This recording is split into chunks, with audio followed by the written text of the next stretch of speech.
Hello friends, मैं श्रीकांत पारासर आप सभी का स्वागत करता हूं रोहित क्लासेस चैनल पर। आज का हमारा टॉपिक है आइसोटोप्स एंड आइसोबार्स। क्लियर?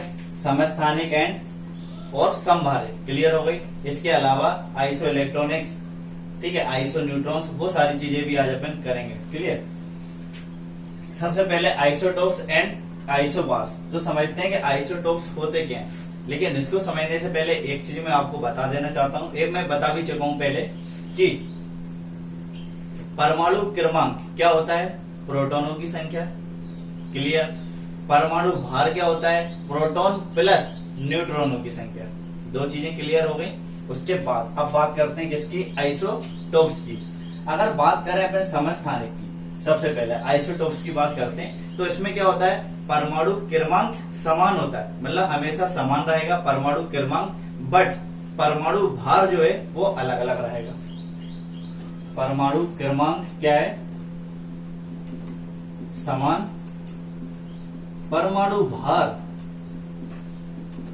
अलग अलग रहेगा, अलग। क्लियर? बस इतने में आपका क्या होगा? आइसोटोप्स। उसी को क्या बोलेंगे? समस्थानिक बोलेंगे। जिसके परमाणु क्रमांक तो समान हो लेकिन परमाणु भार क्या हो? अलग अलग हो, उसी को क्या बोला जाता है? समस्थानिक बोले जाते हैं। मतलब कि एक ही तत्व के क्या होते हैं? बहुत सारे आइसोटोप्स होते हैं या फिर समस्थानिक होते हैं। कोई सा भी तत्व लेते हैं उसके बहुत सारे क्या होते हैं? समस्थानिक पाए जाते हैं। सबसे ज्यादा समस्थानिक किस तत्व के पाए जाते हैं? पोलोनियम के। ये चीज हम पढ़ चुके हैं, पहले ही बता चुका था मैं। क्लियर? पोलोनियम के सबसे ज्यादा समस्थानिक होते हैं, आइसोटोप्स होते हैं। क्लियर? अब इसके बारे में कुछ मैं आपको समझाता हूं कि देखो, परमाणु क्रमांक समान है, इसका मतलब प्रोटोनों की संख्या क्या है? फिक्स है। प्रोटोनों की जो संख्या है वो क्या है? फिक्स है। बट परमाणु भार अलग है, तो परमाणु भार में क्या आता है? Proton plus neutron. अगर परमाणु की संख्या प्रोटॉन की संख्या जब फिक्स है तो वेरी क्या करेगी? न्यूट्रॉनों की संख्या। क्लियर हो गई? ये चीज भी आप उसमें नोट डाउन कर लेना कि इसमें परमाणु की प्रोटोनों की संख्या तो फिक्स रहती है, बट न्यूट्रॉनों की जो संख्या है वो वेरी करती है, बदलती रहती है। इतनी बात क्लियर हो गई। अब चलते हैं इसमें, मैं आपको और कुछ समझाता हूँ। जैसे कि हाइड्रोजन के समस्थानिक की बात करते हैं। ठीक है, एग्जाम्पल ले रहे हैं अपन। किसकी बात कर रहे हैं? हाइड्रोजन के समस्थानिक की। तो हाइड्रोजन के कितने समस्थानिक होते हैं? 3 जनरल बेसिकली जो अपन पढ़ते हैं। क्लियर? ऐसा समझते हैं। ऊपर जो लिखे रहते हैं वो क्या होते हैं? एटॉमिक मास रहता है। क्लियर? परमाणु भार रहता है, जिसमें प्रोटॉन प्लस न्यूट्रॉन दोनों की संख्या रहती है। किसकी संख्या रहती है? आप इसमें लिख लीजिएगा, यहाँ पे समझने के लिए। इसमें प्रोटॉन प्लस न्यूट्रॉन दोनों की संख्या रहती है। नीचे जो लिखा रहता है इसी को अपन क्या बोलते हैं? एटॉमिक नंबर बोला जाता है। क्या बोला जाता है? एटॉमिक नंबर बोलते हैं। इसी को क्या बोलते हैं? परमाणु क्रमांक। समझ में आ गई बात? और परमाणु क्रमांक क्या होता है? जो प्रोटॉनों की संख्या होती है नाभिक में उपस्थित रहती है। इतनी बात क्लियर? समझ में आ गई ये बातें? अब देखो, ये आपने नोट डाउन कर लिए। अब इसमें लिखना कि इसको क्या बोला जाता है? प्रोटियम, ड्यूटेरियम और ट्राइटियम। एक है हाइड्रोजन के समस्थानिक हैं। जो ड्यूटेरियम रहता है इसका उपयोग किसमें करते हैं? भारी जल में किया जाता है, ये भी सब बच्चे जानते हैं। जो ट्राइटियम रहता है, ट्राइटियम जो रहता है, ट्राइटियम का उपयोग किसमें करते हैं? सबसे पहले इसमें आप नोट डाउन कर लेना, किसमें? ट्राइटियम में। कि ये क्या है? Radio active. एक तरह का क्या है? रेडियो एक्टिव है। एक तरह का क्या है? रेडियो एक्टिव है। इसका भारी जल में उपयोग करते हैं। इतनी बातें समझ में आ गई? ठीक है। अगर इसमें से कभी क्वेश्चंस बनते हैं कि आप प्रोटॉनों की संख्या निकालिए, न्यूट्रॉनों की संख्या निकालिए, तो आप कैसे निकालोगे? यहाँ पे देखो, आप एग्जांपल में क्या लिया? एग्जांपल में लिया आपने हाइड्रोजन 2 1। ये क्या है? एटॉमिक नंबर है, और एटॉमिक नंबर क्या होता है? प्रोटॉनों की संख्या होती है। अगर कोई पूछता है कि प्रोटॉनों की संख्या क्या है एलिमेंट में, तो आप कैसे बता दोगे? नीचे जो लिखा हुआ वो क्या है? प्रोटॉनों की संख्या है, एटॉमिक नंबर है। ऊपर जो लिखा रहता है ये क्या रहता है? एटॉमिक मास रहता है, और इसमें प्रोटॉन प्लस न्यूट्रॉन दोनों ऐड रहते हैं। क्लियर होगा? अगर आपको पूछे कि न्यूट्रॉनों की संख्या निकालनी है तो आप कैसे निकाल सकते हो? यहाँ पे तो दोनों दे रखे हैं, उसमें से अगर आप प्रोटॉन हटा दोगे तो इसमें से आप न्यूट्रॉन निकल जाएगा। क्लियर हो गई बात है? ये चीज आपको समझ में आ गई? तो रेडियो एक्टिव कौन सा है? थर्ड वाला, ट्राइटियम। तो आइसोटोप समझ में आए कि एक ही तत्व के बहुत सारे समस्थानिक होते हैं, आइसोटोप्स होते हैं। एक और एग्जांपल लेते हैं। एक अपना हाइड्रोजन होगा, एक लेते हैं कार्बन। ठीक है, कार्बन इसलिए ले रहे हैं क्योंकि बेसिकली कार्बन जो अपन पढ़ते हैं केमिस्ट्री, उसमें बहुत जगह पे यूज होता है। ठीक है, एक और लेते हैं कार्बन। कार्बन के बारे में बात करते हैं। कार्बन के भी क्या है, बहुत सारे समस्थानिक है, लेकिन देखो जो ज्यादा इंपॉर्टेंट है वो देखते हैं।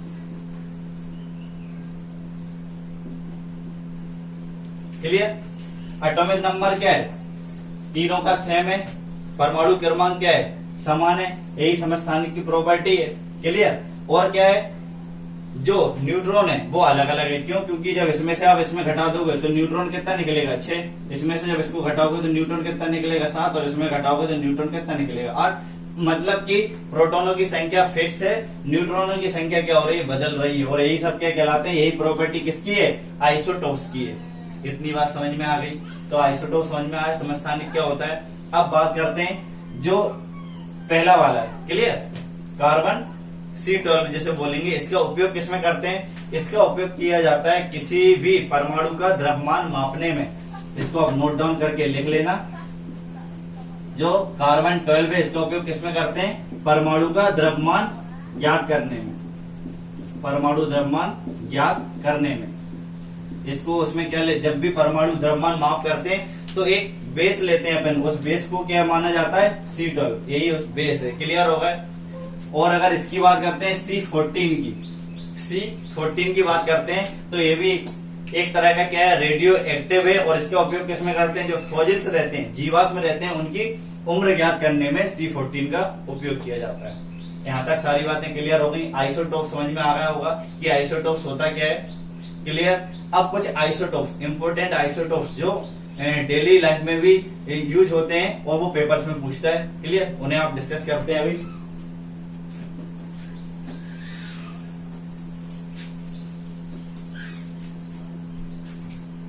पहला, ठीक है, पहला क्या है, ट्राइटियम। अभी अपन ने देखा था पहला क्या है, ट्राइटियम। पहला अपन ट्राइटियम लेते हैं। तो ट्राइटियम का कहाँ पे उपयोग करते हैं, हमारा जो शरीर है, हमारे शरीर में जल की मात्रा ज्ञात करने में ट्राइटियम का उपयोग किया जाता है। ठीक है, इसे आप लिखते चलना। जल की मात्रा का पता लगाने में, शरीर में जल की मात्रा ज्ञात करने के लिए ट्राइटियम आइसोटोप्स का उपयोग किया जाता है। क्लियर। सेकंड आइसोटोप्स लेते हैं अपन। सेकंड लेते हैं कार्बन C11 लेते हैं। क्लियर। ये भी आइसोटोप्स में बहुत सारे कार्बन के, अभी बोला था मैंने ना, तो अपने 12 से 14 तक लिए थे। तो C11 जो है ये कार्बन का आइसोटोप्स है। इसका उपयोग किसमें करते हैं, जो आपका ब्रेन स्कैन करा जाता है, ठीक है, दिमाग को स्कैन करते हैं, उसमें C11 का उपयोग किया जाता है।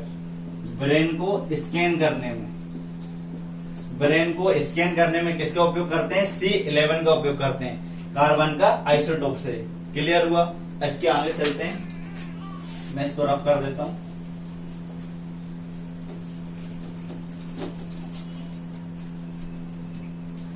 आयोडीन, थर्ड क्या लेते हैं अपन, देखते हैं आयोडीन 131। आयोडीन 131 ये भी क्या है, एक तरह का आइसोटोप है, किसका, आयोडीन का। क्लियर। किसका है, आयोडीन का। अपन इसको कैसे लिखेंगे, 131 56। एटॉमिक नंबर क्या है, 56 और मास क्या है, 131। तो इस आयोडीन 131 का उपयोग कहाँ पे किया जाता है, इसका उपयोग करते हैं जो थायराइड ग्रंथि है, थायराइड ग्रंथि का इलाज करने में आयोडीन 131 का उपयोग किया जाता है। क्लियर होगा ये चीज। थायराइड ग्रंथि का इलाज करने में किसका करते हैं, आयोडीन 131 का उपयोग करते हैं। अब चलते हैं आगे। जो इम्पोर्टेंट्स हैं वही अपन आइसोटोप्स देख रहे हैं, बाकी आइसोटोप्स तो बहुत सारे हैं, हर एलिमेंट के बनते हैं। क्लियर। अब बात करते हैं मरकरी, पारा, Hg। ठीक है, किसकी बात कर रहे हैं, पारा की। इसका एटॉमिक नंबर कितना होता है, 80 और मास कितना है, 197। तो इस Hg 197 का उपयोग कहाँ पे करते हैं, कहाँ पे किया जाता है, तो जो अपनी किडनी है, किडनी को स्कैन करने में मरकरी 197 का उपयोग किया जाता है। किसको स्कैन करने में, किडनी को स्कैन करने में, किडनी को स्कैन करने में। क्लियर होगा। किडनी को स्कैन करने में किसका उपयोग करेंगे, मरकरी 197। ये आइसोटोप है किसका, मरकरी का। इतना क्लियर हुआ।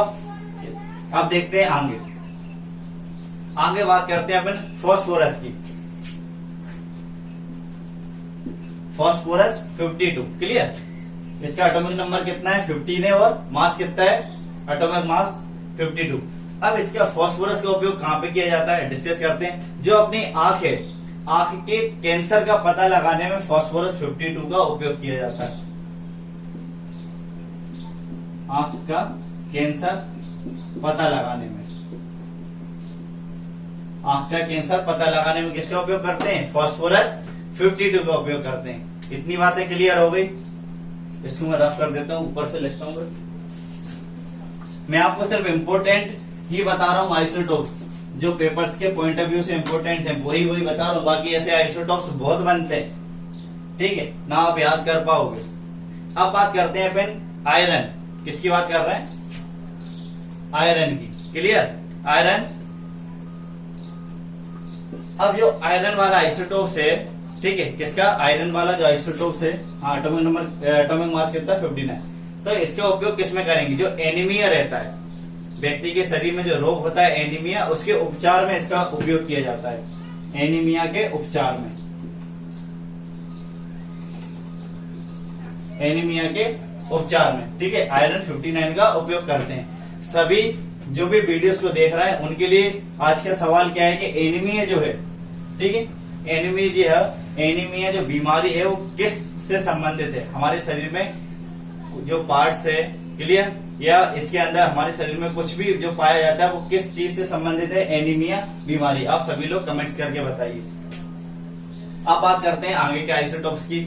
आगे क्या है कोबाल्ट। इसके बाद बात कर रहे हैं कोबाल्ट। कोबाल्ट जो है, तो कोबाल्ट को रक्त कैंसर, क्लियर, जो रक्त कैंसर है, रक्त ब्लड कैंसर जिसे बोलते हैं, ब्लड कैंसर को नियंत्रित करने के लिए, ठीक है, कोबाल्ट का यूज किया जाता है। इसी को क्या बोलते हैं कीमोथेरेपी, आजकल जो यूज हो रही है, ठीक है, कीमोथेरेपी। ब्लड कैंसर जो रहता है उसको नियंत्रित करने में कोबाल्ट 60 का उपयोग किया जाता है। कोबाल्ट 60 का, क्लियर। आप डायरेक्ट लिखते चलिए, कोबाल्ट 60 का यूज करते हैं कीमोथेरेपी में। क्लियर। ये तरह की, ये भी आप कमेंट करके बताइए कि कीमोथेरेपी होता क्या है, ठीक है। सभी बच्चे जो भी देख रहे हैं वीडियोस को वो हमें कमेंट्स करके जरूर बताइए कि कीमोथेरेपी क्या होती है। क्लियर। किस तरह की प्रोसेस होती है उसमें। अब चलते हैं आगे, एक और देखते हैं अपन। बात कर रहे हैं सोडियम की,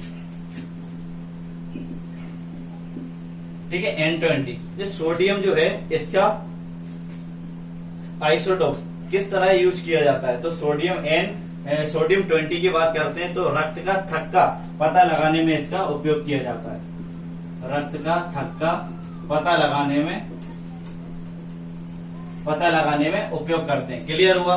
तो ये कुछ इंपोर्टेंट आइसोटोप्स थे जो अभी अपन ने डिस्कस करे। आइसोटोप समझ में आया कि क्या होता है, क्लियर होगा यहाँ तक। अब अपन देखते हैं आइसोबार्स के बारे में, मतलब समभारक।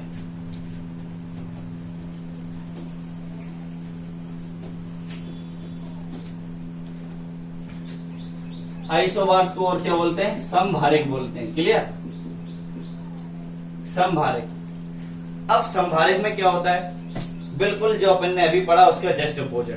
क्लियर। इसमें क्या है कि परमाणु क्रमांक क्या होगा अलग अलग होगा और परमाणु भार क्या होगा समान होगा। ठीक है, परमाणु भार समान होगा और परमाणु क्रमांक क्या होगा अलग अलग होगा। इतनी बात समझ में आ गई। अब ये चीज तो समझ में आ गई कि अगर परमाणु क्रमांक अलग अलग है मतलब कि प्रोटॉनों की संख्या हमेशा अलग अलग रहेगी। परमाणु भार समान है मतलब कि जो ओवरऑल निकल के आएगा प्रोटॉन प्लस न्यूट्रॉन वो क्या होगा समान होगा। क्लियर हो गई ये बात। अब इसका कुछ एग्जांपल ले लेते हैं। ठीक है, एग्जांपल की बात करें तो अपन ने लिया सल्फर ले लिया, आप क्लोरीन ले लो, सल्फर के बाद क्लोरीन ले लो, ऑर्गन ले लो, पोटेशियम ले लो।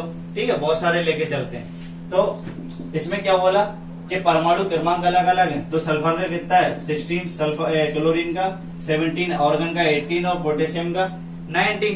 क्लियर होगा, इतनी बात क्लियर हुआ। लेकिन इसने क्या बोला परमाणु भार जो है वो क्या है समान है, मतलब कि सल्फर का भी 40 है, क्लोरीन का भी 40, आर्गन के भी 40 और पोटेशियम का भी 40। क्लियर होगा, ये चीज समझ में आ गई। परमाणु क्रमांक अलग अलग है, मतलब देखो परमाणु क्रमांक यहाँ पे अलग अलग है, प्रोटॉनों की संख्या, परमाणु भार क्या है, समान है, तो मतलब कि ये क्या है, समान है। इतनी बात समझ में आ गई। इसी को क्या बोला जाएगा, आइसोबार्स बोलेंगे या फिर समभारक बोलेंगे। क्लियर है यहाँ तक? इतना ये बात समझ में आई। आइसोटोप्स क्लियर हुआ, आइसोबार्स क्लियर हुआ। अब पढ़ते हैं अपन सम न्यूट्रॉनिक, मतलब कि आइसो न्यूट्रॉनिक। इसको मैं रफ कर देता हूं।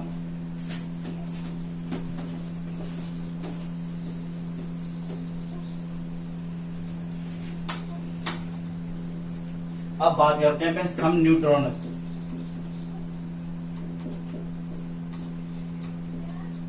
सम न्यूट्रॉनिक या फिर आइसो न्यूट्रॉनिक। क्लियर? आइसो सम न्यूट्रॉनिक या आइसो न्यूट्रॉनिक। ठीक है। अब इसमें क्या है, सिंपल सा एक बात समझ में आ रहा है, सम न्यूट्रॉनिक मतलब कि न्यूट्रॉनों की जो संख्या है वो क्या होगी, समान होगी, वो वेरी नहीं करेगी। क्लियर? ठीक है। किसकी बात हो रही है, तो इसमें लिख लेना न्यूट्रॉनों की संख्या क्या होगी, समान। न्यूट्रॉनों की संख्या क्या होने वाली है, समान है। न्यूट्रॉनों की संख्या क्या है, समान। सम न्यूट्रॉनिक, सम न्यूट्रॉनिक। ठीक है। इसमें बात कर रहे हैं न्यूट्रॉनों की संख्या क्या है, समान है। अब देखो क्लियर हुआ है। सम न्यूट्रॉनिक या फिर क्या बोलते हैं इसको, आइसोटोन्स भी बोल देते हैं। क्लियर? क्या बोलते हैं, आइसोटोन्स। इंग्लिश में आइसोटोन्स बोलते हैं, आइसो न्यूट्रॉनिक नहीं बोलते, आइसोटोन्स बोलते हैं सम न्यूट्रॉनिक को। इसमें क्या है, न्यूट्रॉनों की संख्या क्या है, समान रहेगी, लेकिन परमाणु क्रमांक क्या है, अलग अलग रहेंगे। परमाणु क्रमांक क्या है, अलग अलग। ठीक है। मतलब कि प्रोटॉनों की संख्या क्या होने वाली है, अलग अलग, और न्यूट्रॉनों की संख्या क्या होगी, समान होगी। ठीक है। एग्जाम्पल में आप लिख लेना वहां पे। सबसे पहले जैसे सल्फर, क्लोरीन। ठीक है। सल्फर लिए, क्लोरीन, आर्गन ले लो, पोटेशियम ले लो। क्लियर? अब इसमें क्या बोला उसने, न्यूट्रॉनों की संख्या समान है, न्यूट्रॉनों की संख्या समान है, और अलग अलग क्या है, परमाणु क्रमांक मतलब प्रोटीनों की संख्या क्या है, अलग अलग है। जैसे कि बात करें 16, 17, 18, 19। ठीक है। ये क्या है, प्रोटोनों की संख्या अलग अलग हो गई। अब बात करते हैं ऊपर क्या लिखाया जाता है, एटॉमिक मास लिखते हैं अपन। क्या, एटॉमिक मास। क्या लिखते हैं अपन, एटॉमिक मास लिखते हैं। इतनी बात क्लियर हुई। ऊपर एटॉमिक मास लिखते हैं और नीचे एटॉमिक नंबर। अब यहाँ पे क्या बोला इसने, न्यूट्रॉनों की संख्या क्या होनी चाहिए, समान होनी चाहिए। उन्हीं को क्या बोलेंगे अपन, सम न्यूट्रॉनिक बोलेंगे या फिर आइसोटोन्स बोलेंगे। अब देखो अपन न्यूट्रॉनों की संख्या कैसे निकालते हैं, अगर आप एटॉमिक मास में से प्रोटीन की संख्या घटा दोगे तो क्या निकल के आ जाएगा, न्यूट्रॉन निकल जाएंगे। अगर आप इसमें से घटाओगे तो कितना निकला, 20। सेम इसमें से घटाओगे तो 20, 20, 20। इसका मतलब न्यूट्रॉनों की संख्या क्या है, समान है, तो उसी को क्या बोला जाएगा, आइसोटोन्स बोलेंगे या फिर सम न्यूट्रॉनिक बोलेंगे। इतनी बातें क्लियर हो गई, सभी को समझ में आ गए। सभी क्या ले रहे हैं अपन, ये जो अलग अलग तरीके के लिए आइसोटोप्स लिए, ठीक है, आपको समझाने के लिए कि सम न्यूट्रॉनिक क्या होता है, इलेक्ट्रॉनिक क्या है, सारी चीजें। तो सम न्यूट्रॉनिक क्लियर हुआ, आइसोटोप्स, आइसोबार्स और आइसोटोन्स, तीनों चीजें क्लियर हो गई। अब बात करते हैं आइसो इलेक्ट्रॉनिक्स की।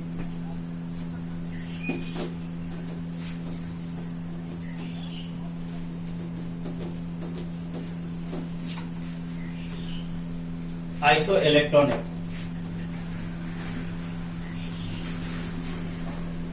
आइसो इलेक्ट्रॉनिक या फिर सम इलेक्ट्रॉनिक। ठीक है, आइसो इलेक्ट्रॉनिक या फिर सम इलेक्ट्रॉनिक की बात कर रहे हैं। सिंपल सा समझ में आ रहा होगा कि इलेक्ट्रॉन की बात हो रही है, मतलब कि क्या होगा कि जिसमें इलेक्ट्रॉनों की संख्या क्या हो, समान हो। इलेक्ट्रॉन की संख्या समान हो, ठीक है, और परमाणु क्रमांक अलग अलग हो।